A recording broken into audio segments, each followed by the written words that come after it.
ఆర్థిక క్రమశిక్షణ అనేటువంటి అంశంలోని ప్రారంభ అంశంగా సంపాదించటము ఎలా అనేటువంటి విషయాన్ని ఆలకించాం. దానికి కొనసాగింపుగా బరకతును గురించి ఆలోచన చేద్దాం.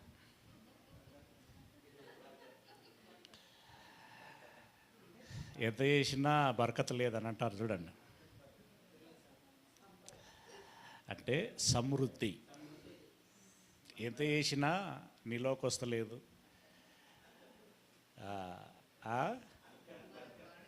అరకత లేదు, బరకత లేదు.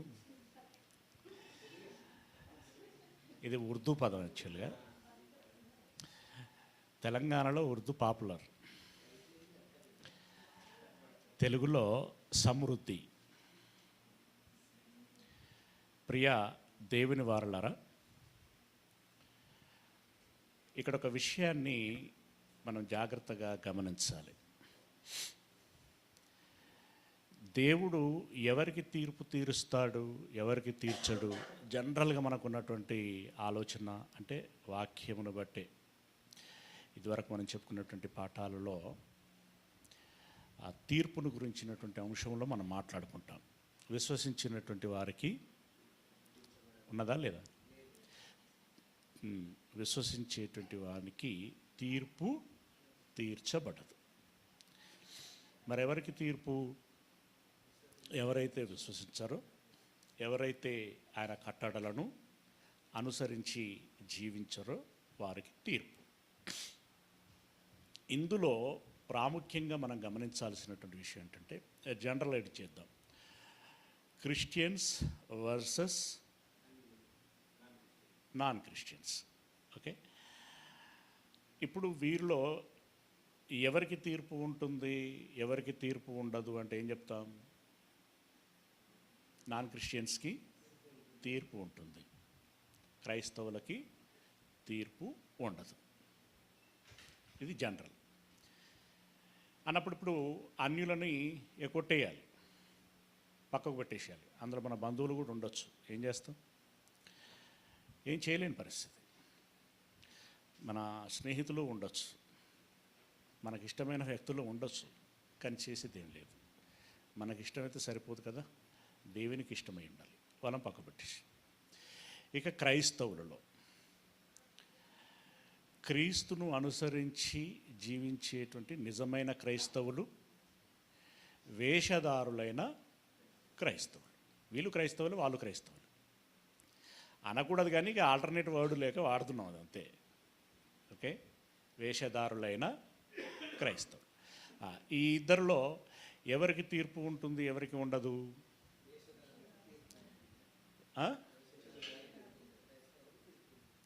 వేషధారులైనటువంటి వారికి తీర్పు ఉంటుంది, నిజమైన క్రైస్తవులకి ఉండదు. Okay, right. ఇప్పుడు నిజమైనటువంటి క్రైస్తవుల దగ్గరికి వద్దాం. నిజమైనటువంటి క్రైస్తవులను దేవుడు పరీక్షిస్తాడా, పరీక్షించడా? మొదటిది. రెండవది, శిక్షిస్తాడా, శిక్షించడా? శిక్షిస్తాడు. గడిచిన సందర్భాలలో ఇది ఉదాహరించుకుంటూ ఉంటాం. బయటి పిల్లలు తప్పు చేస్తారు, మన పిల్లలు తప్పు చేస్తారు. కానీ కోపగించుకోవటం కానీ, తిట్టడం కానీ, కొట్టడం కానీ మన పిల్లల విషయంలో చేస్తామా, బయట పిల్లల విషయంలో చేస్తామా? మన పిల్లల విషయమై చేస్తాం. మన అనంటే కాన్సన్ట్రేషన్ ఎక్కువ ఉంటుంది అనేటువంటి విషయాన్ని మనం గమనించాలి. మన వారిని కాపాడుకోవాలి అనేటువంటి, బాగు చేసుకోవాలి అనేటువంటి తాపత్రయము ఎక్కువగా ఉంటుంది. ఇప్పుడు నిజమైనటువంటి క్రైస్తవులు అనంటే దేవుని పిల్లలు అని అర్థం. దేవుడు ఇక్కడ జాగ్రత్తగా మనం గమనించాలి. అన్యులను వదిలిపెడుతున్నాడని కాదు, ఆ సెక్షన్ డిసైడ్ అయిపోయింది అని అర్థం.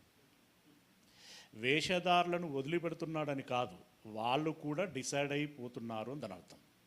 ఓకే, ఇక నిజమైనటువంటి క్రైస్తవుల విషయంలో ఆయన తిడతాడు, అవసరమైతే కొడుతాడు కూడా, శిక్షిస్తాడు, వారిని బాగు చేసుకోవాలి అని.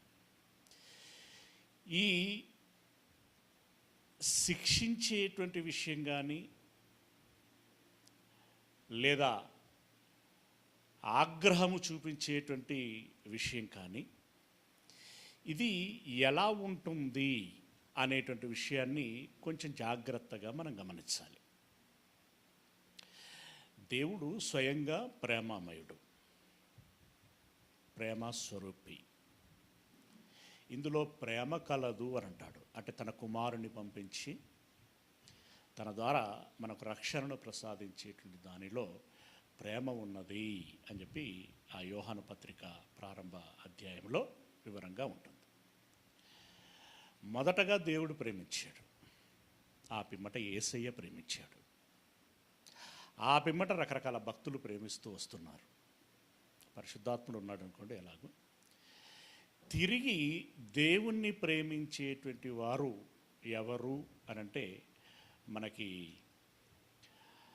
హేబేలు మొదలుకొని రకరకాల భక్తులు మనకి కనబడతారు. ఎంతోమంది మనకు మాదిరిగా ఉంటారు. ఎంతగా ప్రేమించారు అనంటే నిజంగా యేసయ్య సిలువలో తన ప్రాణం పెట్టి మనల్ని ఎంతగానో ఎంతగా ప్రేమించాడో మనమును మన ప్రాణం పెట్టబద్దులమై ఉన్నాము అన్నటువంటి మాటకు సరిపోయేటువంటి విధంగా భక్తులు తమ ప్రాణాలను పెట్టి మనల్ని ప్రేమించటము జరిగింది. అసలు స్టెఫెను చంపబడుతూ ఉంటే దేవుడు ఎందుకు చూసి ఉంటాడు? ఆపొచ్చు కదా, ఆపొచ్చు కదా. యేసయ్యనే ఆపొచ్చు, ఆల్టర్నేటివ్ ఉండదా దేవునికి? ఇప్పుడు శిలువ మరణం కాకుండా తన పిల్లలను రక్షించుకునేటువంటి ఆల్టర్నేటివ్ ఉండదా? మరో విధానం ఉండదా? ఉంటుంది. యేసయ్య మరణం అనేటువంటి రూపంలో ప్రేమను పంచినటువంటి దాని యొక్క ఎఫెక్ట్ మనకు అర్థం కావాలి అని. ఓకే, ఇక రెండవది, స్టెఫెను లాంటి భక్తులు, ఇందులో రెండు విషయాలు దాగి ఉంటాయి. ఒకటి,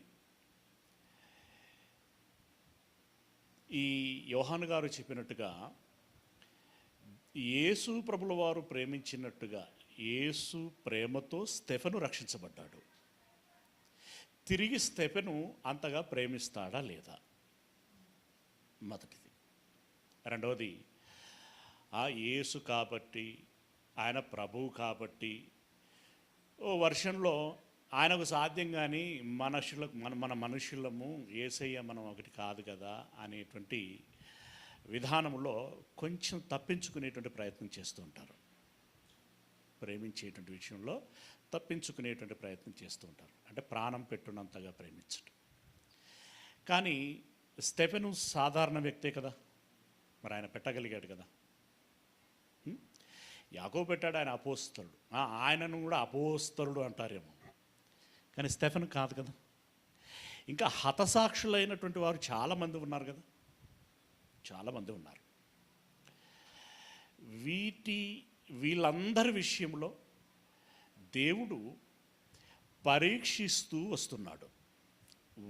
దేవుడు తన ప్రేమను ఇచ్చి తన దాసుల ప్రేమను పంచి తిరిగి మీరు నన్ను ప్రేమిస్తారా అని అడుగుచున్నాడు ఆయన. ఒకటి, ఇప్పుడు విశ్వాన్ని నిర్మించాడు కదా దేవుడు, నిర్మించాడు. మందిరమును కట్టుకోలేడా? విశ్వాన్ని నిర్మించినటువంటి దేవుడు మందిరమును కట్టుకోలేడా అని అంటే కట్టుకోగలడు. కానీ ఆయన కట్టుకోకుండా ఏం చెప్పాడు? మీరు కట్టండి అని అన్నాడు. అఫ్కోర్స్ ముందు ప్రతిపాదన దావీదు చేసి ఉండొచ్చు, కానీ తర్వాత మాత్రం దేవుడు కట్టమని చెప్పాడు. అదేంటి మరి? ఇప్పుడు విశ్వాన్ని కట్టినటువంటి దేవుడు మందిరము కట్టుకోగలిగి కూడా ఆయన కట్టుకోకుండా మనకు చెప్పటం ఏంటి? మనకు చెప్పటం ఏంటి? ఇక్కడ ఆలోచించాలి. సొలొమోను కట్టినటువంటి దేవాలయం పడగొట్టబడిన తర్వాత కొన్ని వందల సంవత్సరాలకి కోరేషుకు చెప్పాడు దేవుడు, అన్యుడాయన,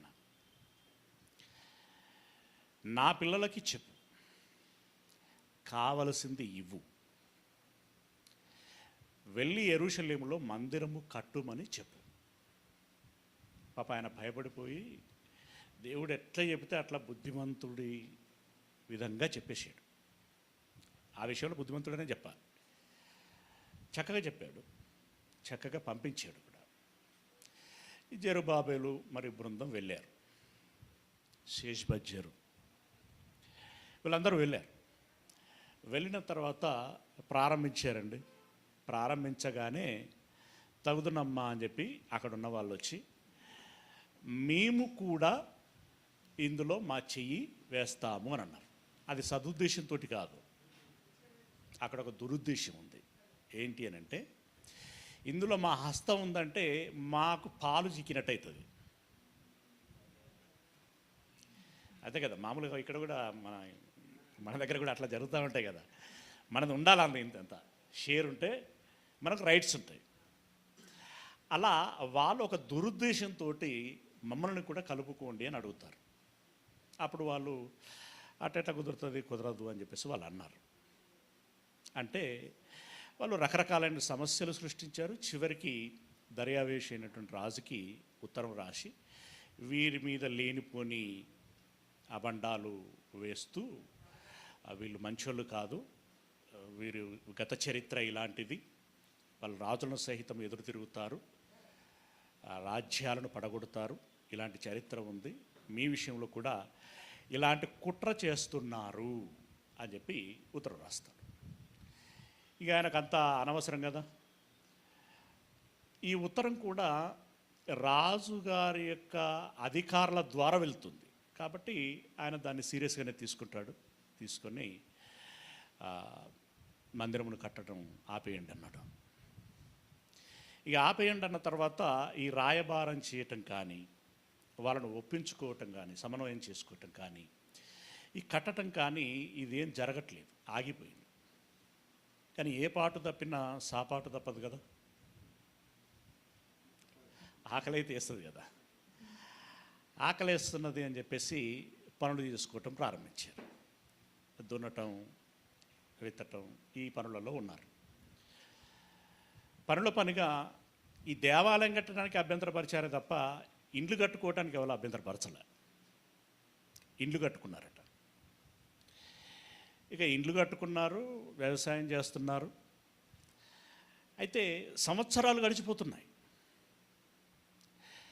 సంవత్సరాలు గడిచిపోతూ ఉంటే వాళ్ళు ఫీల్ అవుతున్నారు. ఏమని? అయ్యో మందిరం కట్టలేకపోతున్నాం అనేది కాదు. అఫ్కోర్స్ అది మనసులో ఉండి ఉంటుంది, అసలే లేదు అని చెప్పడం లేదు. దానికంటే ముందుగా వీళ్ళు ఫీల్ అవుతున్నటువంటి విషయం ఏంటంటే, పోయిన రోజులు పోతిమి, వచ్చేదో దున్నుకొని విత్తనం వేసుకుంటే ఇది కూడా సరిగా పండతలేదాయే. ఒకవేళ ఈ ఏడాది మంచిగానే పండింది అని అనుకుంటే, మరి పండిన పంట ఇదంతా ఎటుపోతుందో ఏం కాదో కానీ సంవత్సరం తిరిగి వెనుక చూసుకుంటే మళ్ళీ ఏమీ ఉండట్లేదు. పనులు బరాబరే చేస్తున్నారు, కొన్నిసార్లు పంట బాగానే పండుతున్నది, కానీ వెనక తిరిగి చూసుకుంటే ఏమీ ఉండట్లేదు, కొన్నిసార్లు పండటం లేదు. ఇలా వాళ్ళు ఫీల్ అవుతున్నారు. అంటే ఒకవైపు మందిరం ఆగిపోయింది, ఒకవైపు వీళ్ళకి సమృద్ధి కూడా కలగటం లేదు, బాధలో ఉన్నారు. అప్పుడు దేవుడు హగ్గై అనేటువంటి దూతను పంపి వారితో మాట్లాడు, అసలు సమస్య ఎక్కడుందో వాళ్ళకు చెప్పి పరిష్కారము చూపించు అని అన్నాడు. ఇప్పుడు మనం రైజ్ అయిన క్వశ్చన్లు ఏంటండి? 2 క్వశ్చన్లు. ఒకటి, దేవుడు ఏమంటున్నాడంటే, మందిరం కట్టుకోమని కదా మిమ్మల్ని పంపించింది, అసలు కట్టకుండా ఏం చేస్తున్నారు మీరు? మొదటిది. రెండవది, ఎంత చేసినా మిగులుబాటు లేదు అని చెప్పి బాధపడుతున్నారు కదా, ఎందుకు మిగలటం లేదు అని విచారణ చేశారా? ఈ 2 ప్రశ్నలు వారికి ఇచ్చి వాటికి పరిష్కారం కూడా చెప్పి రమ్మని హగ్గైని పంపించాడు. అప్పుడు హగ్గై గారు హడావిడిగా వచ్చేసారు. హగ్గై అప్పుడు 2 ప్రవక్తలు పనిచేశారు ఆ పీరియడ్లో. ఓకే, ఈ హగ్గై గారు వచ్చి వారితో మాట్లాడుచున్నటువంటి మాటలు, ప్రారంభ వచనం అంతా కూడా నేను ఇందాక ఇంట్రడక్షన్ ఇచ్చినట్టుగా దర్యావేషు గారు ఆ పరిపాలనలో అదంతా కూడా అయింది అని చెప్పి. ఇక 2వ వచనం నుండి మనం చదువుకున్నట్టయితే, సైన్యములకు అధిపతియగు యెహోవా ఆజ్ఞ ఇచ్చున్నది ఏమనగా. ఏం సమయం? ఇప్పుడు అందులో ఎవరో ఒకరు ఉంటారు కొంచెం అలా. ఇప్పుడు 1000 మందిలో సరే ఆ రోజు వాళ్ళు 500 వెళ్ళారు, 1000 మంది వెళ్ళారు, ఎంతో కొంత వెళ్ళారు. అందులో ఒకటిద్దరికి ఆరాటం ఉంటుంది, ఏది మందిరం కట్టాలి. కానీ వాడి దగ్గర శక్తి సరిపోదు. ఆరాటం ఉంటుంది కానీ శక్తి సరిపోదు. అందులో ఎవరైనా ఏందన్నా అది మందిరం అట్నే ఉండిపోతుంది, పోదాం పా అన్న, ఎట్లయితే గట్లయింది చేద్దాం పని. అరే తొందరపడకురా, ప్రతిదానికి ఒక టైం అవుతుంది, ప్రతిదానికి ఒక టైము ఉంటుంది. నువ్వు తొందరపడి ఆవేశపడి పోదాంపా చేద్దాంపా అని చెప్పి ఉరికి చేస్తే అయ్యేది కాదు. వస్తుందా లేదా? అలాగే ఇక్కడ వీళ్ళు అంటున్నారట, సమయము ఇంకా రాలేదు. ఏ సమయం రాలేదు? యెహోవా మందిరమును కట్టించుటకు సమయము ఇంకా రాలేదు అని ఈ జనము చెప్పుచున్నారే. టైం ఇప్పుడు పాప ఎవరైనా ఇందాక చెప్పుకున్నట్టుగా ఈ ఏంది ఆగమాగం అవుతున్నాయి, తీసే 1వ నెంబర్లో పెట్టి.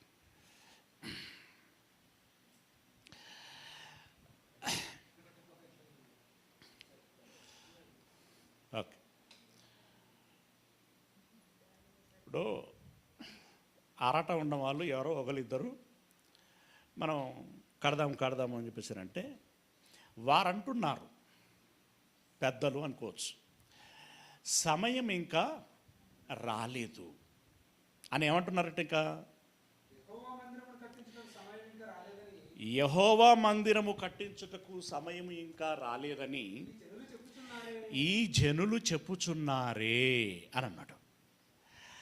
అంటే ఇల్లు కట్టుకోవటానికి సమయం బాగానే ఉంది, దున్నుకోవటానికి పంట పండించుకోవటానికి సమయం బాగానే ఉంది, కానీ మందిరం కట్టడానికి మాత్రమే ఇంకా సమయం రాలేదు అని అంటున్నారు. అంటే వాళ్ళ దృష్టిలో సమయం రాలేదు అని అంటే ఇంకా దర్యావేష్ గారు పర్మిషను ఇవ్వాలి కదా అని చెప్పి వారిదైనటువంటి ఆలోచనతోటి సమయం ఇంకా రాలేదు పర్టికులర్గా అన్నారు. చూడండి, సమయం ఇంకా రాలేదు. అందులో దేనికి సమయం రాలేదు అని అంటే యెహోవా మందిరమును కట్టడానికి సమయం రాలేదు. మా ఇండ్లు కట్టుకోవటానికి అయితే పర్వాలేదు. అంటే సమస్య మీరు చూడండి, ఆబ్జెక్షన్ చేసే వాళ్ళు కూడా దేని గురించి ఆబ్జెక్షన్ చేస్తున్నారు? వీళ్ళు ఇల్లు కట్టుకుంటే ఆబ్జెక్షన్ చేయాల, వాళ్ళు పొలం దున్నుకుంటే ఆబ్జెక్షన్ చేయాల, కానీ మందిరము కడతానంటే మాత్రమే ఆబ్జెక్షన్ చేస్తున్నారు. ఇప్పుడు ఇంకొక మాట, అసలు ఎవరైతే ఆబ్జెక్షన్ చేస్తున్నారో వారిని ఆపలేడా దేవుడు? వాళ్ళ నోరు మూయించలేడా? కాలరెక్కలు ఇరుగొట్టి మంచాలు పడేయలేడా? మరి ఎందుకు వాళ్ళకి ఆ స్వేచ్ఛ ఇచ్చాడు? కట్టడానికి వెళ్ళిన మీ ప్రయత్నం ఎంత, మీ ఆరాటం ఎంత? ఇప్పుడు దావీదు గారు స్వయంగా కదా నా దేవునికి ఈ మందిరం కట్టాలని ఆలోచన వచ్చింది. ఇప్పుడు దావీదు లాంటి మనస్సు కలిగిన వారు ఎంత?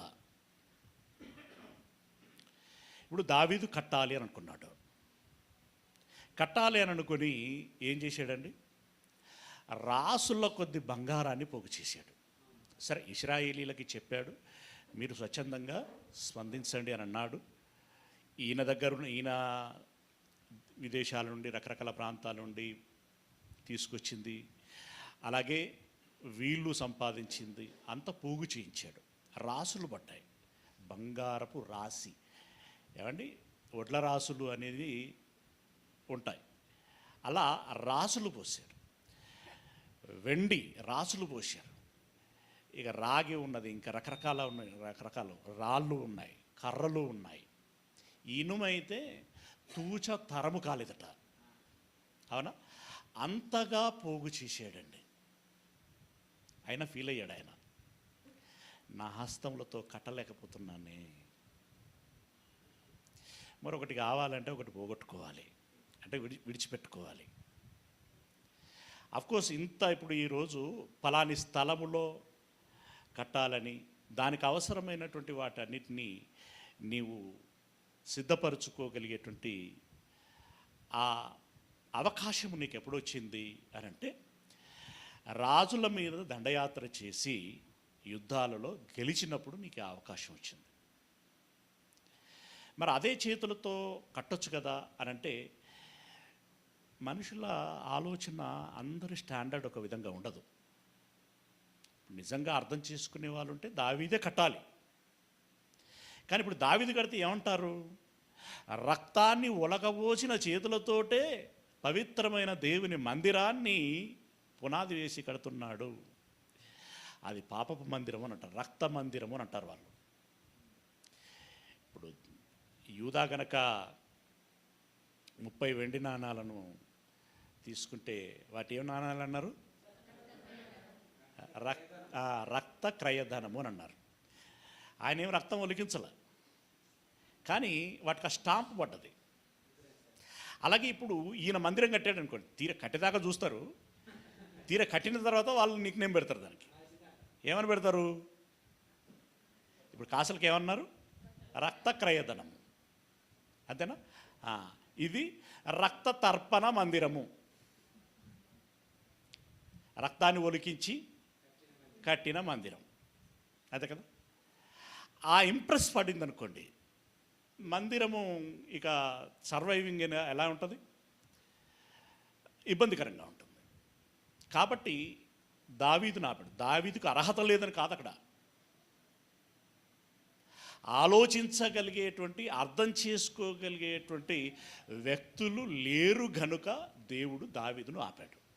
కానీ దావీదులో పరిపూర్ణమైనటువంటి ఫుల్ ఫ్లెడ్జ్తో కూడుకున్నటువంటి ఆసక్తి ఆయనకి ఉన్నది, అందుకే సమకూర్చాడు. అయితే ఇక్కడ సరే, దావీదుతో పోల్చొచ్చా పోల్చకూడదా అంటే అంత లోతుల్లోనికి మనం వెళ్ళకూడదనేది నా అభిప్రాయం. కానీ వీళ్ళు మాత్రం వీళ్ళ రెగ్యులారిటీ వర్క్లలో పడిపోయారు. మందిరమును అలా ఉంచేశారు. కట్టొద్దని లేదు, కానీ వెయిట్ అండ్ సీ, ఇక దానికి మళ్ళీ దేవుడు ఎప్పుడు పురమాయిస్తే అప్పుడు కడదాంతి, ఎప్పుడు అనుకూలింప చేస్తే అప్పుడు కడదాంతి అని చెప్పేసి వాళ్ళు అనుకుంటున్న తరుణంలో దేవుడు కలుగ చేసుకున్నాడు. ఆయన స్వయంగా అంటున్నాడు, దేవదారు మ్రాణులతో కట్టబడినటువంటి చక్కని బంగ్లాలో నేను ఉంటున్నాను, కానీ నా దేవుడైతే గుడ్డతో చేయబడినటువంటి గుడారములో ఉంటున్నాడని దావీదు ఫీల్ అయ్యాడు. వీళ్ళ ఇళ్ళల్లో ఉంటున్నట, సరంబి వేయబడినటువంటి ఇళ్ళల్లో ఉంటున్నారట. ఆయన మందిరం మాత్రం తీసిన పునాది పూడ్చటం లేదు, అంటే అది కట్టడం అనేటువంటిది జరగటం లేదు. అది పాయింట్అవుట్ చేసి దేవుడు అడుగుచున్నాడు, మీరు కట్టుకున్నారా, మరి నా సంగతి ఏంటి అని అంటున్నాడు. ఇక ఆకాశమైన పట్టజాలదా, అది వేరు విషయం. ఇక్కడ నేను తింటానా తిననా అది అనవసరం, నాకు కోడికూర పోస్తావా లేదా, ఏమండి అంటే ఇంటికి అల్లుడు వచ్చిన తర్వాత వీళ్ళు మర్యాద చేసే ప్రయత్నం చేయాలి కదా. ఆ ప్రయత్నంలో అప్పుడు ఈయన ఇష్టాలు ఏంటని వాళ్ళు అడిగినా లేదంటే ఈయన చెప్పినా దానికి ఒక ప్రొసీజర్ ఉంటుంది, దానికి ఒక విధానం ఉంటుంది. కాబట్టి ఇక్కడ దేవుడు నాకు మీరు మందిరము కట్టించేటువంటి విషయంలో ఏంటి అలసత్వము అని చెప్పి అడుగుచున్నాడు ఆయన. యెహోవా మందిరము కట్టుటకు సమయం ఇంకా రాలేదని చెప్పుచున్నారే, అందుకు యెహోవా వాక్కు ప్రత్యక్షమై ప్రవక్త అయినటువంటి హగ్గై ద్వారా సెలవిచ్చినది ఏమనగా, ఈ మందిరము పాడై ఉండగా మీరు సరంభి వేసిన ఇండ్లలో నివసించుటకు ఇది సమయమా. అంటే వీళ్ళు ఇల్లు కట్టుకునేటువంటి విషయంలో చాలా బిజీగా ఉన్నారట. అదేంట్రా మీరు వచ్చింది దేనికి? ఇల్లు కట్టుకోవడానికా మందిరం కట్టడానికా? మందిరం కట్టడానికి. మందిరం పెండింగ్లో పెట్టేశారు, మీ ఇండ్లు కట్టుకునేటువంటి విషయంలో బిజీగా ఉన్నారు. ఇది సబబా అంటున్నాడు ఆయన. అసలు మందిరం పెండింగ్లో ఉండగా మీ ఇండ్లు కట్టుకునే సమయమా ఇది? మందిరం కట్టే సమయం, మందిరము కట్టేటువంటి సమయంలో మీరు ఇండ్లు కట్టుకుంటూ ఉంటున్నారేంటి? ఇది సమయమా? తర్వాత అంటే సమయం అంటే దాని అర్థం ఏంటంటే తర్వాత కట్టుకోలేరా, ఉండలేరా? అసలు పని పక్కకు పెట్టి మీ పని ముందర పెట్టుకున్నారు అని చెప్పి హగ్గై నిలదీస్తున్నాడు ఒక విధంగా. ఆ తర్వాత కాబట్టి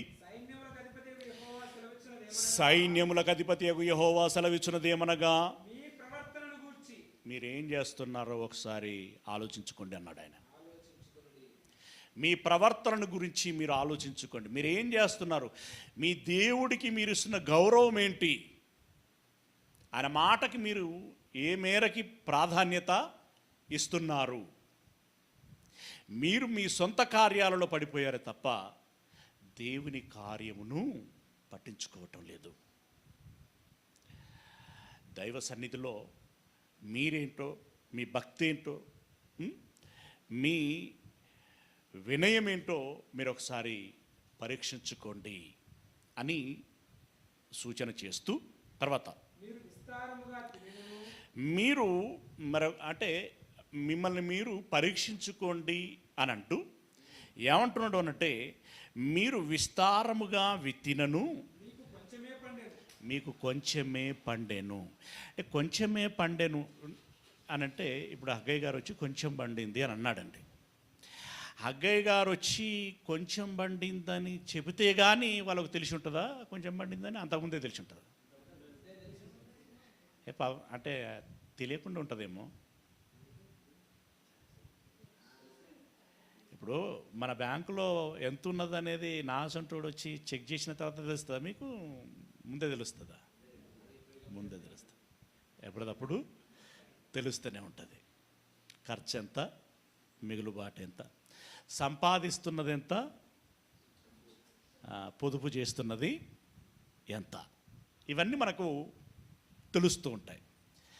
అంటే దీన్ని బట్టి మనకు అర్థమవుతున్నటువంటి విషయం ఏంటంటే, వాళ్ళు ముందే పంట సరిగ్గా పండట్లా, ఏం మిగులుబాటు లేదు, పాయదేమీ లేదు అని ఫీల్ అవుతున్నారు వాళ్ళు. వారి మనసులోని మాటను హగ్గయ్య గారు చెప్తున్నారు. మీరు విస్తారముగా విత్తినను కొంచెమే పండెను. సాలిర్వాళ్ళు 3 సార్లు గుల్లబారా దునిను, విత్తనాలు వేసావు, ఎక్కడ ఏ డోకా లేకుండా నీదైన ప్రయత్నంలో నీళ్ళ విషయం, ఎరువు విషయం అన్నీ చక్కగా చూసావు. చెట్టు కూడా బాగానే పెరిగింది, కానీ కంకే పీలగా ఉన్నది. కంకె అంటే గింజల.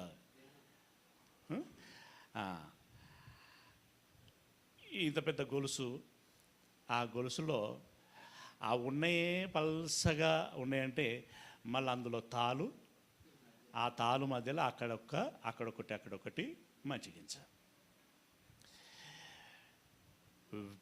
ఎన్ని విత్తనాలు వేశారో అన్ని కూడా రాలా. పోనీ ఎంత పెట్టుబడి పెట్టారో ఆ పెట్టుబడి కూడా రాలేదు. ఇప్పుడు వాళ్ళు సంతోషంగా ఉంటారా, బాధగా ఉంటారా? బాధగా ఉంటారు. అంటే కొందరికి గొలుసే వేయట్లేదు, కొందరికి గొలుసే వేయట్లేదు, వేసిన గింజ రావట్లేదు, అంత తాను. ఒకవేళ ఇక బాగానే ఉన్నదిరా, ఈసారి ఇక పర్వాలేదు అనుకునే లోపే రాలవానో ఇంకేదో ప్రకృతి అతివృష్ట అనావృష్ట వచ్చి పోయింది. అంటే చేయి దాకా వచ్చినట్టే వచ్చి పోయింది. వాళ్ళు సకల ప్రయత్నాలు చేసినా వాళ్లకు మాత్రము మిగలటము లేదు, ఆ సమృద్ధి లేదు, పనులు చేస్తున్నారు.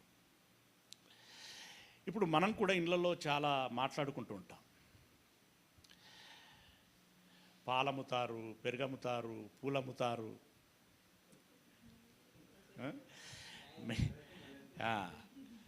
మల్లారెడ్డికి బరకత్ బాగానే వచ్చింది. కానీ ఇంట్లో నలుగురు ఉంటే నలుగురు పని చేస్తారండి. కానీ మరి బయట వాళ్ళ చూడనుకుంటే నలుగురు పని చేస్తానంటే బాగానే, మరి ఎంత సంపాదించామని చెప్పేసి కొంచెం దగ్గర వాళ్ళు ఎవరైనా సంపాదించుంటే ఎక్కడన్నా ఇట్లా వస్తుంది అట్లా పోతుంది. ఏం ఖర్చు అవుతుందో, ఎందుకు ఖర్చు అవుతుందో, అసలు ఎందుకు మిగలటం లేదో ఏమీ అర్థం కావట్లేదు. చేసుడైతే బరాబరే చేస్తున్నామన్నా, చిన్నోడు ఇంత తెస్తాడు, పెద్దోడు అంత తెస్తాడు, నేను కూడా తగుండట్లేదు, నేను చేస్తున్నాను. కానీ ఎన్ని చేసినా మిగులుడు మాత్రం మిగలటం లేదు. వై? అదే అడుగుచున్నాడు దేవుడు. ఏం మిగలటం లేదు అని చెప్పేసి మీరు అనుకుంటున్నారు కదా. మీరు విస్తారముగా విత్తినను మీకు కొంచెమే పండెను, మీరు భోజనము చేయుచున్నను ఆకలి తీరకయున్నది. పంట పండటం లేదంటే ఇంకో బాధ ఉన్నది ఇక్కడ. కొంతమంది అండి తలెడుని తింటారు, తల నిండా పెట్టుకొని తింటారు, అంటే పల్లె నిండా పెట్టుకొని తింటారు. వాడు అంత తిన్నా మళ్ళీ ఇంకా పెడితే తిందామన్నట్టే ఉంటాడు. కొందరికి ఆకలి తీరదు, అదో సమస్య. మనం కొంచెం నవ్వుకుంటూ ఉంటాం, క్రిటిసైజ్ చేస్తూ ఉంటాం, కానీ వాళ్ళ బాధలు తక్కువ కాదండి. అది ఎంత తిన్నా ఆకలి అవుతూ ఉంటుంది. ఇంకొంతమంది పరిస్థితి ఎలా ఉంటుందంటే తింటారు, అన్ని రకాలుగా తింటారు, పిట్ట మేసినట్టే మేస్తూ ఉంటారు, మేస్తూనే ఉంటారు, కానీ వాళ్ళు మాత్రం ఇట్లే ఉండిపోతూ ఉంటారు. అసలు ఎందుకు ఇట్లాంటివన్నీ స్పృశిస్తున్నాడు ఇక్కడ. ఏమంటున్నాడు? మీరు భోజనము చేయుచున్నను ఆకలి తీరకయున్నది, పానము చేయుచున్నను దాహము తీరకయున్నది, బట్టలు కప్పుకొనుచున్నను. కప్పుకునేటి అన్ని కప్పుకున్న తర్వాత కూడా చలి ఆగకపోతే ఏం చేస్తారండి? ఇక చలి ఆగకయున్నది. పనివారు కష్టము చేసి జీతము సంపాదించుకొనిను. కష్టము, రకరకాల కష్టాలు మనం లాస్ట్ వీక్లో చెప్పుకున్నాం కదా. రకరకాల వృత్తులు చేశారు. అయితే ఇప్పుడు అందులో చివరి మాట మనం ఏం చదువుకున్నాం? నువ్వు ఏ పని చేసినను నీకు లాభం కలుగును అని ఉన్నది కదా. ఇక్కడ రివర్స్ అవుతుంది. వీళ్ళు రకరకాల పనులు చేస్తున్నారు, జీతాలు చేస్తున్నారు, సంపాదించుకునను జీతము చినిగిపోయిన సంచిలో వేసినట్టు ఉన్నది. అంటే నువ్వు ఏ పని చేసినను నీకు లాభము కలగాలి అనన్నా, నువ్వు వేసింది చినిగిపోయిన సంచిలో నుండి బయటికి వెళ్ళాలన్నా కీ ఎవరి దగ్గర ఉన్నది అనంటే దేవుడి దగ్గర ఉంది. నీకు మిగలాలన్నా అదనంగా తగలాలన్నా దేవుని దగ్గర ఉంది. సింపుల్ అండి. ఇప్పుడు కమ్యూనిస్టు వాళ్ళు అవగాహన లేకుండా మాట్లాడుతూ ఉంటారు, కానీ నా కష్టమే నాకు సంపద అన్నట్టుగా వీళ్ళేదో మాట్లాడుతూ ఉంటారు. కానీ ఇప్పుడు దుక్కి దున్ని విత్తనం వేస్తావు, ఓకే, నీ శ్రమ. కానీ విత్తనమునకు మొక్కను ఇచ్చి మొలిపించేది ఎవరు? ఇప్పుడు ఆయన కనుక నువ్వు బాగా పెద్ద ఎడ్లు పెట్టి దున్ను,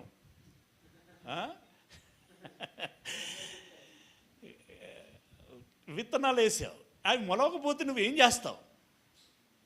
ఏమీ లేదు, ఏమీ లేదు. అది మొలవాలి, మొలిచింది పూయాలి, పూసింది కాయాలి, అది నీ కొట్టులలోనికి చేరాలి. అవునా? ఇన్ని ఉండాలి. మరి వీటన్నిటి వెనకాల దైవ ప్రమేయము ఉంటుంది. అది లేకపోతే నువ్వు ఉరుకురికి చేసినా ఏమీ మిగలదు. అంటే మనం ఏం చేసినా, సింపుల్గా మనం ఏం చేసినా కూడా దాని వెనకాల దేవుని కృప ఉండాలి. దేవుని కృప లేకపోతే నువ్వేం చేసినా కూడా ఫలితము ఉండదు. ఇది గుర్తుంచుకోవాలని చెప్పేటువంటి విషయము. మీరు కప్పుకొనినను, మీరు ఎంత సంపాదించినను చినిగిపోయిన సంచిలో వేసినట్టు ఉన్నది. ఏమంటే దీన్ని వివరించాల్సిన అవసరం లేదు కదా. చినిగిపోయిన సంచిలో వేస్తే డబ్బులు పోతాయా? ఉంటాయా? ఏ పోవన్నా, పెద్ద కట్టలైతే పోవు. ఇప్పుడు అది గుర్తించకుండా, అంటే ఇప్పుడు కుండకు రంధ్రం ఉన్నదని గుర్తించకుండా నీళ్ళు పోసిన, సంచికి రంధ్రం ఉన్నదని అందులో కైన్స్ వేసిన లేదా దినుసు పోసిన, నువ్వు ఏం చేసినా కూడా అది కారిపోతుంది లేదా జారిపోతుంది అని నువ్వు గుర్తించకుండా ఇట్లా వచ్చింది అట్లా వేస్తున్నావు, ఇట్లా వచ్చింది అట్లా వేస్తున్నావు, కింద రంధ్రం ఉన్న చూస్తలేడు, ఇట్లా వచ్చింది అట్లా వేస్తున్నావు, ఇట్లా వచ్చింది నీ అట్లా వేస్తున్నావు. నీ మనసులో ఏమనుకుంటున్నావు అంటే ఈరోజు వ్యాపారం బాగా జరిగిందిరా, చాలా వస్తుంది అని నీ మైండ్లో మాత్రం నువ్వు కొంచెం అంచనా వేసుకుంటున్నావు. దానికి 10 రూపాయల లాభం, దీనికి 100 రూపాయల లాభం, దానికి 1000 రూపాయల లాభం, లెక్కలు వేస్తున్నావు, క్యాల్కులేషన్ అవుతా అన్నది. మొత్తం 10,000 50,000 దాటిందిరా అన్నావు. ఇక అంతా చదువుకుందామని ఇక ఈ సంచి చదువుతా అంటే అది ఉత్తుతే ఏమైంది? రంధ్రం ఉన్నది. అంటే ఇలా తీసుకొని అందులో వేయటం మాత్రమే కాదు, ఆ సంచి బాగుందా లేదా అని కూడా నువ్వు చూసుకోవాలి. ఇక్కడ వీళ్ళు సంపాదిస్తున్నారు, కానీ ఎంత సంపాదించినా కూడా మిగలటము లేదు. ఓన్లీ ఇక్కడ వ్యవసాయాన్ని అక్కడ ప్రధాన వృత్తి కాబట్టి దాన్ని ప్రస్తావించాడు. కానీ ఇప్పుడు మనకు రకరకాల వృత్తులు ఉన్నాయి. ఏ వృత్తుల ద్వారా నువ్వు ఏం సంపాదించినా కూడా నీకు బరకత్ కలగాలి అనంటే, నీకు మిగులుబాటు ఉండాలి అనంటే, నీకు సమృద్ధిగా ఉండాలి అనంటే అది దేవుడే ఉంచాలి. దేవుడు ఉంచకపోతే అది చినిగిపోయిన సంచితో సమానము అని అంటున్నాడు. కిందకి వెళితే, కాగా సైన్యములకు అధిపతియగు యెహోవా సెలవిచ్చినదేమనగా మీ ప్రవర్తనను గూర్చి ఆలోచించండి. ఎన్నిసార్లు అన్నాడు? మళ్ళీ అన్నాడు. ఎందుకు అలా అవుతున్నదో ఒకసారి ఆలోచించుకోండి అని అంటున్నాడు. నేను అన్నిలో చూశాను, ఈ బరకత అయితే లేదు అని చెప్పేసి, ఎందుకు ఇట్లా అవుతుందో, ఈ పంట ఎందుకు పండతలేదో, ఎందుకు మిగులుతలేదో ఇదంతా అని చెప్పేసి, ఏదైనా కొంటెతనం ఉండొచ్చు, మొక్కుకుందాం, ఈసారి పంట పండితే దేవా అంటే వాళ్ళు దేవుడా అంటారు, లేదా అమ్మగారు అయ్యగారు అయితే సంథింగ్ అంటూ ఉంటారు, అమ్మవారు. అవునా? మొక్కుకుంటారు. ఏం మొక్కుంటారు? వస్తాం, కొబ్బరికాయ కొడతాం, లేకుంటే యాటంగా వస్తాం, లేకుంటే ఇంత చెల్లించుకుంటాం అని చెప్పి వాళ్ళు మొక్కుకుంటూ ఉంటారు. అవునా? అంటే వాళ్ళకొక స్పృహ ఉంది, మాకు ఇంత నష్టం కలుగుతున్నది అని అంటే దీని వెనకాల దైవ ప్రమేయము ఉన్నది. సరే, దేవుడు అంటే ఏంటి అనేటువంటిది వాళ్ళకి ఆ నాలెడ్జ్ ఉందా లేదా అనేది పక్కన పెడితే వీళ్ళకు ఒక అభిప్రాయము ఉంది. అవునా? మరి అలాంటప్పుడు యూదులకు లేకపోతే ఎలా? ఇప్పుడు క్రైస్తవులకు లేకపోతే ఎలా? ఇప్పుడు దేవుడు లేకుండా, దేవుని కృప లేకుండా ఏది సాధ్యము కాదు. ఆ విషయాన్ని దృష్టిలో పెట్టుకోవాలి. ఇప్పుడు మీకు ఒక మాట, ఒక ప్రస్తావన వస్తుండొచ్చు. ఇప్పుడు ఏంటి అని అంటే, తగుమాత్రపు అన్న వస్త్రములు అని అన్నాడు కదా, మీకేం కావాలో చూసుకుంటాను అని అన్నాడు కదా. అయిపోయా అంటే మరి దాని ముందు ఒకటి ఉంటుంది, అది నువ్వు చేస్తే మిగిలింది అయిపోయా అనొచ్చు. నువ్వు అది చేయకుండా, ఇప్పుడు నీతిని రాజ్యాన్ని మొదటగా వెతుకు, నువ్వు అది చేయకుండా నీకేం కావాలో నేను చూసుకుంటాను అని అన్నాడు కదా అని చివరి మాట పట్టుకుంటే మాట మనం నెరవేరుస్తే రెండో మాట ఆయన నెరవేరుస్తాడు. అది ఇక్కడ మనం గుర్తించాల్సినటువంటి విషయం. అవునా? ఆ కోణంలో మనం ఆలోచిస్తున్నప్పుడు ఇక్కడ ఆయన సీరియస్గా చెప్తున్నాడు, మీ ప్రవర్తనను గురించి ఆలోచించుకొనుడి. పర్వతములెక్కి మ్రానుకొని వచ్చి మీరు ఈ మందిరమును కట్టించిన ఎడల దాని యందు నేను సంతోషించి నన్ను ఘనపరుచుకొందునని యెహోవా సెలవిచ్చుచున్నాడు. నోరు తెరిచి అడిగాడు మళ్ళీ ఆయన. మరి మీరు కర్రలు తెచ్చి నా మందిరమును కట్టండి రా, అప్పుడు నేను సంతోషంగా ఉంటాను అని అంటున్నాడు. తర్వాత కిందకి వెళితే, విస్తారముగా కావాలనని మీరు ఎదురు చూచితిరి కానీ కొంచెమే పండెను, మీరు దానిని ఇంటికి తేగా. మీరు ఇంటికి కూడా తెచ్చుకున్నారట. పండని వాళ్ళు కొందరైతే, తెచ్చుకున్న వాళ్ళు కొంతమంది. ఇంటికి తేగా నేను దానిని చెదరగొట్టి తిని. చెదరగొట్టడంలో రెండు రకాలు ఉంటాయి. వెనకటికి ఆ గుమ్ములలో గావులలో పోసేది. తీర కొన్ని రోజులు చూస్తే లక్క పురుగు వెళ్ళేది అందులో. ఆ రెక్కల పురుగులు ఉంటాయి కదా, ఏమంటారు దాన్ని? ఏం పురుగు అన్నా? ఇప్పుడు ఒకటో నల్ల పురుగు చిన్న ఇంతంత ఉంటుంది, అది లక్క పురుగు కదా. ఈ రెక్కలు కలిగి తెల్లగా ఉంటుంది, కొంచెం ఎగురుతుంది. ఒడ్ల కొక్కు, రైట్, ఒడ్ల కొక్కు. మీరు చూడండి, అలాంటివి కనుక ఆశ్రయించినాయి అంటే మీది పొట్టు మీదనే ఉంటుంది, లోపల మాత్రం కింద ఉండదు.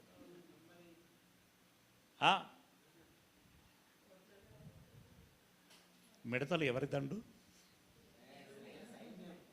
మరి ఇవి ఈ ఒడ్ల కొక్కు ఎవరిది? నువ్వు ఇంటికి తెచ్చుకున్నను దానిని నేను చెదరగొట్టుదును. ఇన్నిటి విషయంలో ఆయన కాన్సన్ట్రేషన్ చేస్తే ఈ ఎక్కడి నుండి మిగులుతుంది? ఎలా మిగులుతుంది? దొంగలు ఎత్తుకపోవచ్చు. అవునా?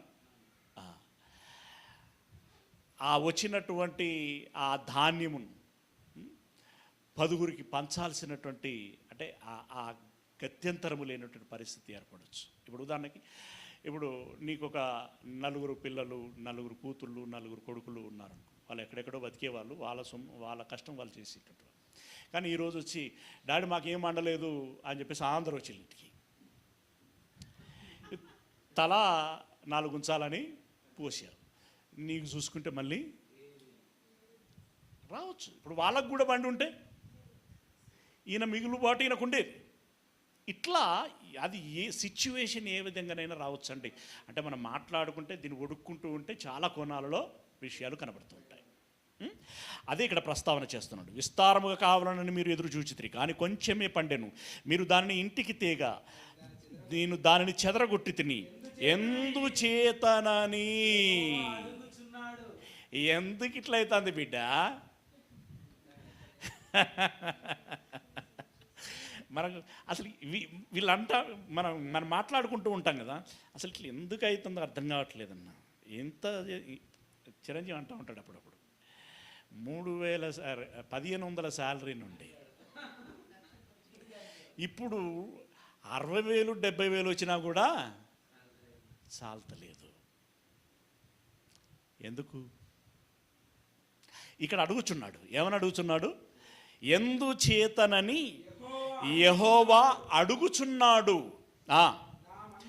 ఎందుచేతనంటే అని సమాధానం చెప్తున్నాడు. మళ్ళీ ఆయనే ప్రశ్న ఆయన వేసాడు, సమాధానం ఆయన చెప్తున్నాడు. ఏమంటున్నాడు? నా మందిరము పాడై ఉండగా మీరందరూ మీ ఇండ్లు కట్టుకొనుటకు త్వరపడుట చేతనే కదా. ఆన్సర్ ఇచ్చేసాడు. నా ఇల్లు పక్కకు పెట్టి మీ ఇల్లు కట్టుకుంటారా? ఎట్లా తెచ్చుకుంటారో చూస్తాను, ఎట్లా తింటారో చూస్తాను, ఎట్లా తింటారో చూస్తాను. అంటే ప్రియులరా, ఇక్కడ మనం కొంచెం అనుకుంటూ ఉంటాం, కొన్నిసార్లు పొరపడతాం. అది మన అమాయకత్వం. ఏంటి అని అంటే, ఇప్పుడు పెట్టినోడే పెడుతున్నాడు అనుకోండి సేవలో, నేను మిగిలించుకున్నట్టే కదా అని అనుకుంటూ ఉంటాం మనం. మిగిలించుకున్న దాన్ని ఇందాక చెప్పాడు కదా, ఎలా ఖాళీ చేయించాలో నాకు బాగా తెలుసు బిడ్డ.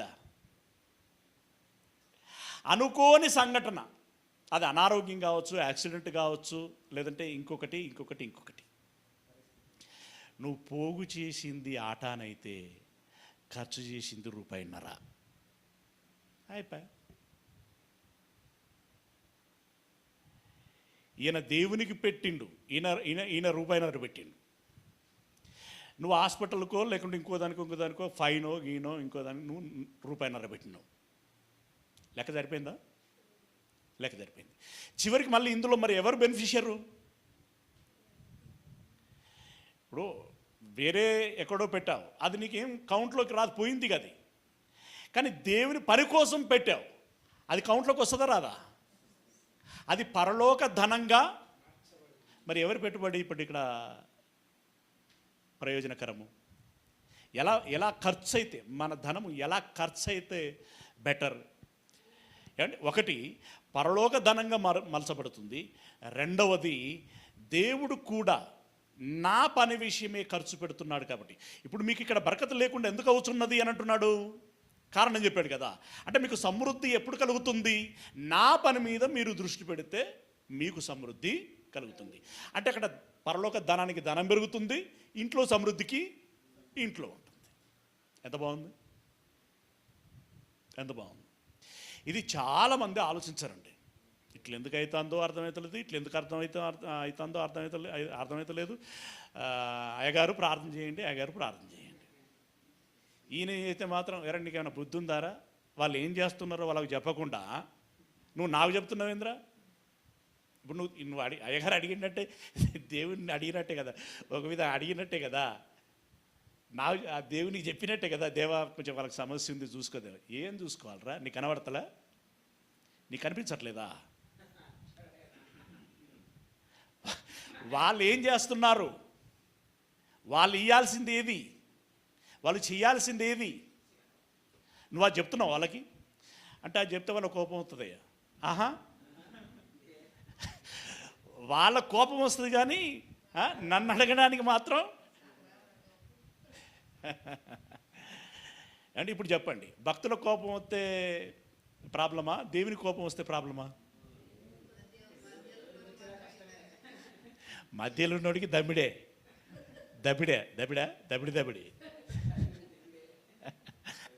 దిమిడా. సిచ్యువేషన్స్ ఏమండి, ఇది మీరు ఓల్డ్ టెస్టామెంట్లో ఉన్నటువంటి జనులను ఉద్దేశించే కదా మాట్లాడింది అనుకోకండి. దీని సిమిలారిటీ అది కదా. మత్తయి 6:33 ఆ ప్రాంతంలో ఉన్నది అదే కదా. మొదటగా మీరు నీతిని వెతకండి అంటే ఏం చేయమన్నాడు? రాజ్యమును నీతిని వెతకండి అని అంటే దాని అర్థం ఏంటి? ఆ ప్రవర్తనలో ఉండుము, ఆ పనిలో ఉండుము. ఆ తర్వాత నేను అవసరమైతే నేను దున్నకుండా కూడా నీ ఇంటికి ధాన్యాన్ని తెప్పిస్తాను. నా పని విషయంలో మీరు నెగ్లెక్ట్ చేస్తే మీరు దున్నినా ఇంటికి గింజ తీసుకుపోరు. మరి అన్యులు తెచ్చుకుంటున్నారు కదా, ఆ లెక్క ముందే చెప్పాను మీకు, ముందు ఇంట్రడక్షన్లోనే అది చెప్పేసాను. అన్యుడు తెచ్చుకుంటారు, వారి సంగతి పక్కబెట్టి నీ సంగతి ఏంది అంటున్నాడు ఆయన. నీ సంగతి ఏంటి? వెరీ క్లియర్గా చెప్పాడండి. మీరు మీ ఇండ్లు కట్టుటకు త్వరపడుట చేతనే కదా. కాబట్టి మిమ్మును బట్టి ఆకాశపు మంచు కురవకయున్నది, భూమి పండకయున్నది. నేను భూమికి నీ పర్వతములకును అనావృష్టి కలగజేసి ధాన్యం విషయంలోను, ద్రాక్షారసం విషయంలోను, తైలము విషయంలోను, భూమి ఫలించు సమస్త విషయంలోను, మనుషుల విషయంలోను, పశువుల విషయంలోను, చేతి పనులన్నిటి విషయంలోను క్షామము పుట్టించి ఉన్నాను. అసలు విషయం అదిరా. ఇప్పుడు రోగం ఒక దగ్గర ఉంటే మందు ఒక దగ్గర అయితే వర్కౌట్ అవ్వదు. ఇప్పుడు ఎందుకు మిగలటం లేదు, ఎందుకు సరిపోవట్లేదు అని అంటే నువ్వు ఒకసారి వెనకకి తిరిగి చూసుకోవాలి ఏం జరుగుతుంది. క్రాస్ చెక్ చేసుకోవాలండి. క్రాస్ చెక్ చేసుకుంటే అక్కడ నీకు తేలుతుంది. దాన్ని సరిచేసుకునేటువంటి ప్రయత్నించి అప్పుడు దేవుడు మనకు సమృద్ధిని ఇస్తాడు. అంటే మనం ఇప్పుడు నేను టాపిక్ ఈ వర్షంలో మీకు ఎప్పుడు నేను చెప్పలేదు. ఈ టాపిక్ నేను ఇలా ఎందుకు చెప్తున్నానంటే ఇప్పుడు మన మన మన టైటిల్ ఏంటి? ఆర్థిక క్రమశిక్షణ. అదే పాఠంలో మనం పోయిన వారంలో చెప్పుకున్నాం కదా, సంపాదించాలి. Should and must. నువ్వు సంపాదించాలి.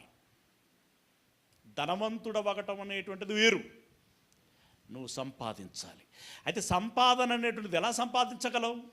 పని చేసి సంపాదించగలవు. అయితే పని మాత్రమే సరిపోదు. దేవుడి ఎడల నీవు కృతజ్ఞత కలిగి ఉండాలి. అప్పుడు నువ్వు సంపాదించగలవు. సంపాదించుకున్నది సమృద్ధిగా పోగు చేసుకోగలవు. ఓకేనా? రైట్. 3 రెఫరెన్స్లు ఉన్నాయి, వేగంగా చదివి ముగించుకుందాం. మలాకీ గ్రంథము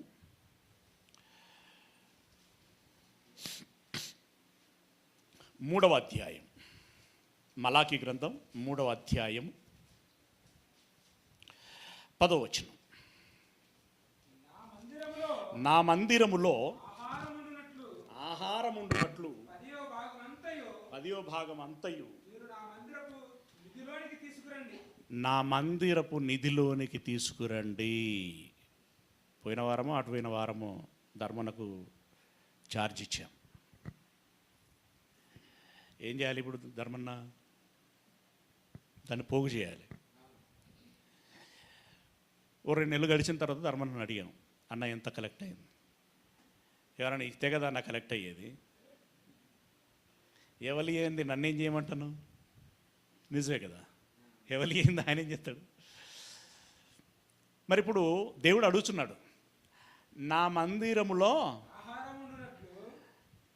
మందిరములో ధనం ఏదిరా అంటున్నాడు ఆయన. అంతే. ఇక ఆహారం అంటే అది వెనకటి భాష.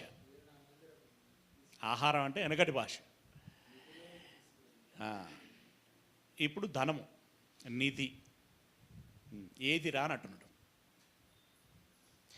ఇప్పుడు మనం అడిగినా కూడా ధర్మనను ఏదయ్యా అన్నట్టే కదా. ఏదయ్యా అంటే ఆయన ఏం చెప్తాడు? ఎవరు స్పందించట్లేదన్న. ఎవరు మెసేజ్లు పెడుతున్నా, ఫోన్లు కూడా చేసినా కానీ ఎవరు స్పందించట్లేదు. అవునా అంటాడు. అంతే. ఏమంటాడు? అవునా అంటాడు. తిట్టడు, కొట్టడు, పొట్టలు విసుకుతాడు. అంతే, ఏముండదు. ఇది చాలా సెన్సిటివ్ మ్యాటర్. అది ఏమంటున్నాడు? 10వ భాగం అంతయు నా మందిరపు నిధిలోనికి తీసుకురండి. దీన్ని చేసి మీరు నన్ను శోధించిన ఎడల నేను ఆకాశపు వాకిండ్లను విప్పి పట్టజాలనంత విస్తారముగా దీవెనలు కుమ్మరించేదనని సైన్యములకు అధిపతి యెహోవా సెలవిచ్చుచున్నాడు. ఇందాక అన్నాం కదా, అయ్యగారు కొంచెం ప్రార్థన చేయండి మాకు. అయ్యగారు ప్రార్థన చేయడానికి పోతే దేవుడు చెప్తున్నాడు, ముందు నా ఇంటిలో ఉండవలసినటువంటి ధనమును తీసుకురండి. ఆ లెక్క చెప్పండి నాకు, అప్పుడు అడగండి. అప్పుడు ఏం చేస్తానంటున్నాడు? వాకిన్లు పట్టజాలనంత సమృద్ధి నిధిని మీకు అనుగ్రహిస్తాను అని అంటున్నాడు. జీసస్ క్రైస్ట్ చర్చి ఎప్పుడూ కూడా డబ్బుల లేమితో కొట్టుమిట్టాడుచున్నది అని అంటే గల కారణములో ఒక కారణం ఇది. మనం దేవునికి ఇచ్చేటువంటి విషయంలో చాలా నెగ్లెక్ట్గా ఉంటాం. మళ్ళీ దానికి తప్పించుకోవటానికి 10వ భాగం ఇప్పుడు లేదు కదా, ఇయ్యి మరి ఇంకో 20% ఇయ్యి. ఎవరొద్దన్నారు? 50% ఇయ్యి అయ్యా. నువ్వు 10వ భాగం లేదు కదా అని చెప్పేసి దీన్ని పక్క పెట్టి అసలే ఇవ్వకుండా తప్పించుకొని తిరుగుతానంటే ఎలా?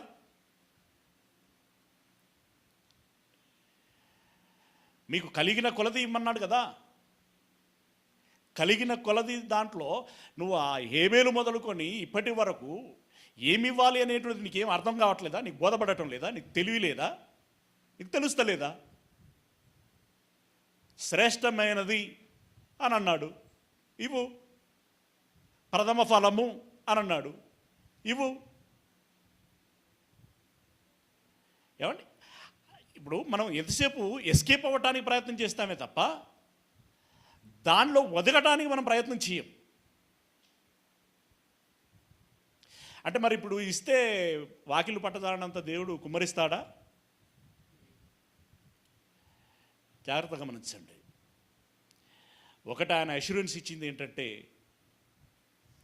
పక్షికి కొదవ లేకుండా పుష్పానికి లేమి లేకుండా నేనేం చేస్తున్నానో అలా నీకు కావలసినంత సమృద్ధి ఇస్తాను. నీకు నువ్వు బ్రతుకు ముఖ్యం కదా, నీకు దానికి కంఫర్ట్ నేను ఇస్తాను. మరి పట్టజాలనంతా మరి అది వాళ్ళకైతే అన్నావు కానీ మాకు దేవ మరి మాకు కూడా కావాలి కదా, ఇస్తాను రా. వాళ్ళకి బంగారం వెండి రకరకాలవి ఇచ్చాను కావచ్చు, నీకు తరగని నిధి ఇస్తాను, అది పరలోకపు ధనం. మనకు తిమోతి పత్రిక చివరి అధ్యాయంలో చెప్తాడు, మీకు ఉండిపోయేది కావాలా, ఉండబోయేది కావాలా?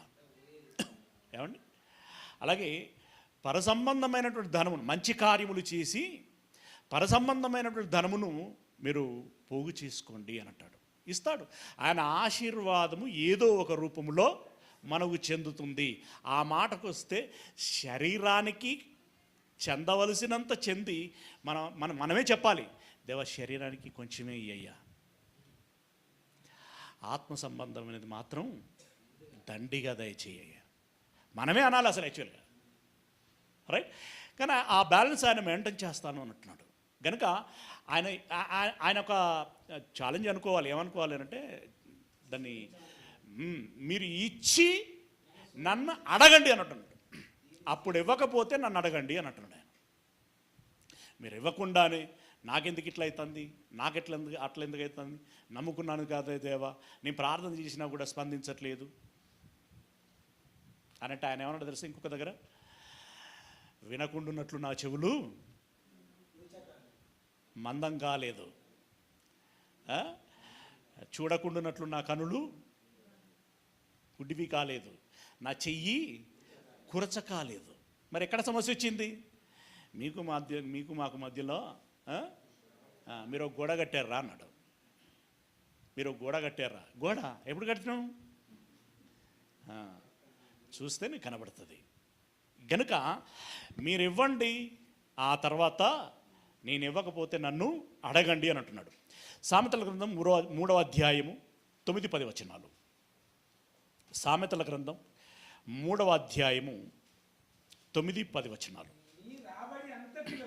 నీ రాబడి అంతటిలో ప్రథమ ఫలమును నీ ఆస్తిలో భాగమును ఇచ్చి, మళ్ళీ చదవయ్యా, నీ రాబడిలో అంతటిలో ప్రథమ ఫలము. మీరు నిజంగా చెప్పండి, దేవునికి తీసిన తర్వాత మిగిలిన దాంట్లో తిండి తికానా అప్పులు సప్పులు ఈఎంఐలు అవి ఇవి అని చెప్పి చూస్తారా? ఇవన్నీ అయిపోయిన తర్వాత మిగిలితే చూద్దాం దేవునికి ఇచ్చే విషయంలో అని చూస్తారా? హానెస్ట్ చెప్పాలి, ప్రాక్టికల్గా ఏం జరుగుతుంది ఇప్పుడు? ఏం జరుగుతుంది జనరల్? అంటే మీ గురించి అని చెప్పకండి, జనరల్గా ఏం జరుగుతుందో చెప్పండి.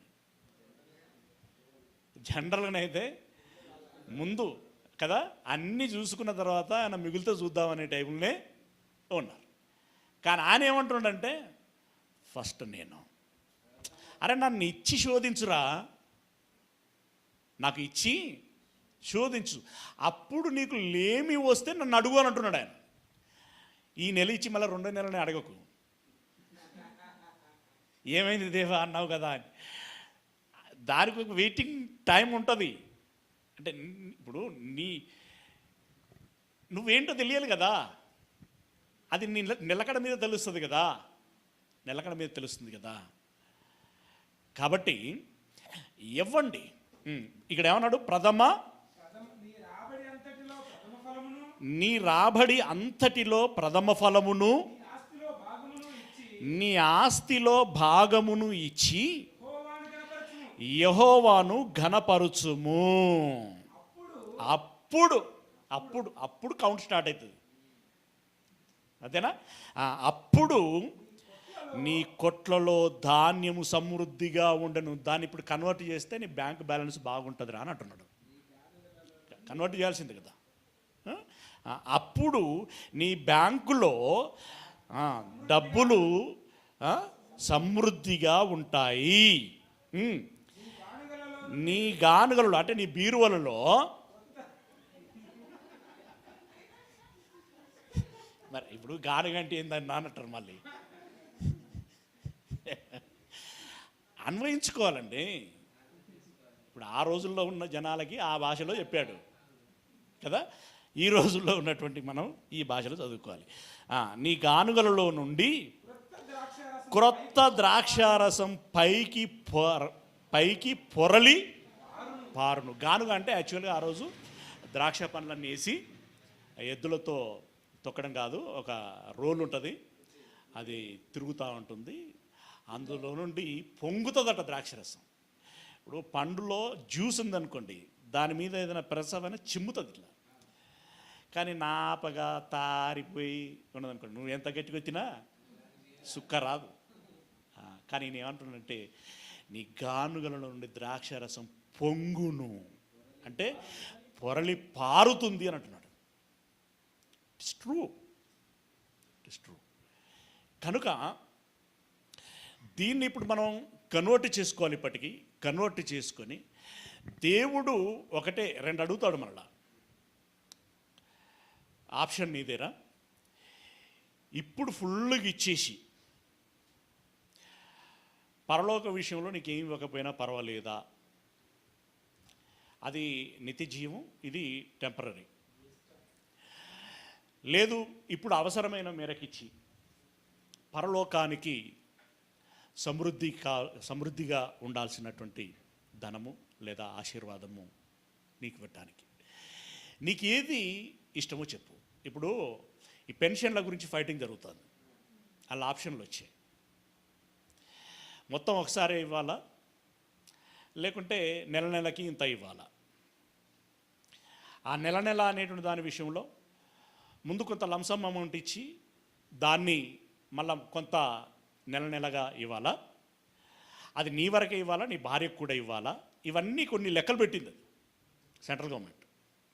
అవునా? దాంట్లో ఒక్కొక్కరు ఒక్కొక్క ఆప్షన్ ఎంచుకుంటున్నారు, వాళ్ళ చాయిస్.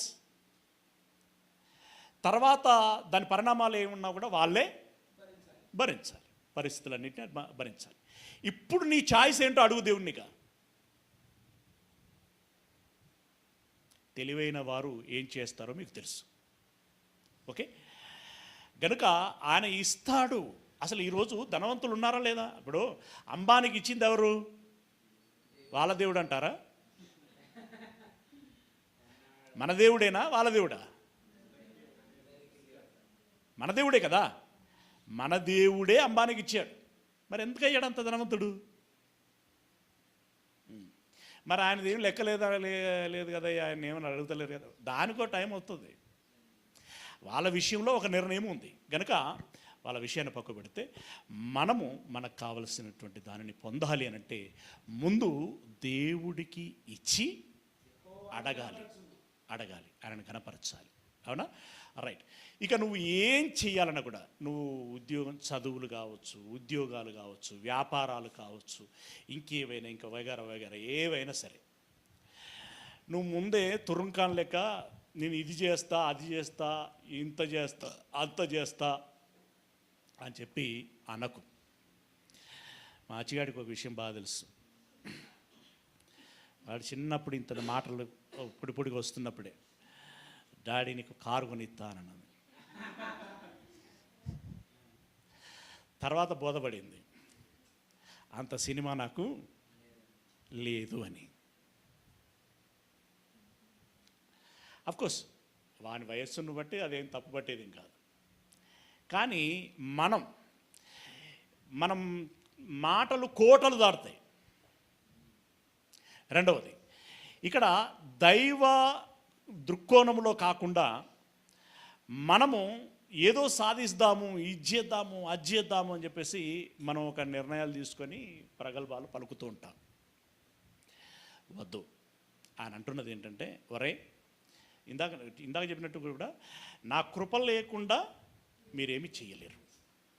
ఇది మొదటిది. రెండవది ఏంటి అని అంటే, నేను ఎత్తి పట్టుకుంటే మీరు ఎత్తపడతారు, లేదు ఇడిచిపెట్టిన అనుకోండి జారిపడతారు. ఓకేనా?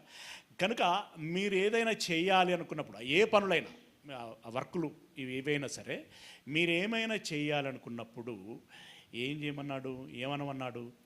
దేవుని చిత్తమైతే ఇది అది చేద్దాము అని చెప్పుకోండి మీరు అని అన్నాడు. అంటే చెప్పకనే చెప్పాడు. ఏమని చెప్పాడంటే, నువ్వేం చేయాలన్నా కూడా అందులో నాదేముండాలి? ప్రమేయము ఉండాలి. అది లేకపోతే నువ్వేం చేద్దామన్నా, ఎంత ఎగురుదామన్నా నీ నుండి అవ్వదు. కాబట్టి ప్రభు చిత్తమైతే ఇది అది చేద్దామని చెప్పుకోండి అని చెప్పి యాకోబు పత్రికలో చెప్పాడు. 4వ అధ్యాయము 14, 15 వచనాలలో ఆ మాట చెప్పాడు. ఒకసారి చదవండి. యాకోబు పత్రిక 4వ అధ్యాయము 14, 15 వచనాలు. రేపేమి సంభవించునో మీకు తెలియదు, మీ జీవమే పాటిది, మీరు కొంతసేపు కనబడి అంతలో మాయమైపోయేటువంటి ఆవిరి వంటి వారే. కనుక బ్రతికుంటే, ప్రభు చిత్తమైతే మనం బ్రతికి ఉండి ఇది అది చేతమని చెప్పుకొనవలను, కానీ అంతకంటే ఎక్స్ట్రా మాట్లాడద్దు మీరు అన్నాడు. ఇది అది చేద్దాం అంటే, ఇది అంటే ఏంటిది, అది అంటే ఏంటిది? ఆ ఖాళీలు మనమే పూరించుకోవాలి. అవునా? All the best. ఏం చెప్పుకున్నాం ఇప్పుడు? సంపాదించటం ఎలా అనేటువంటిది చెప్పుకున్నాం. సంపాదించింది నిలబడాలి లేదా ఉపయోగపడాలంటే ఏం చేయాలి? ఇది వర్షం. మిగిలింది వచ్చే వారం ధ్యానించుకుందాం. God bless you.